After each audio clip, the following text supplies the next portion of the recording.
বন্ধুরা, তোমরা সবাই কেমন আছো? কী অবস্থা সবার? তো আমি এখানে নতুনভাবে একটা আলু মাখা করব, আলোচনা করব। চলো দেখা যাক। প্রথমে আমি আলুগুলো সিদ্ধ করে নিয়েছি, নিয়ে চামচ দিয়ে ম্যাশ করে নিচ্ছি। তারপরে আমি কাঁচা লঙ্কা, পেঁয়াজ আর কালো জিরে ফোড়ন দিয়ে আমি আলোচনাটা করব। কালো জিরে ভাজা করে নিয়েছি। তারপরে আমি একটা ডিম সিদ্ধও করে নিয়েছি, নিয়ে একসঙ্গে মাখিয়ে নিয়ে আলোচনা করব। তোমাদের কালো জিরে ফোড়ন দিয়ে আলোচনা খেতে কার কার পছন্দ কমেন্ট করো প্লিজ। একবার বাড়িতে বানিয়ে খেও। আমার এই আলোচনাটা দেখে কত সুন্দর লাগবে খেতে, আমার তো খুব লোভনীয়।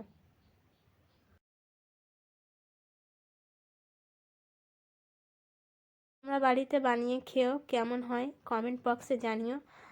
আমার এই ভিডিওটি দেখে একবার কালো জিরে ফোড়ন দিয়ে আর ডিম সিদ্ধ দিয়ে আলোচনা করে খেয়ে দেখো কেমন লাগে। খুব সুন্দর, একটা লোভনীয়, খুবই ভালো লাগে।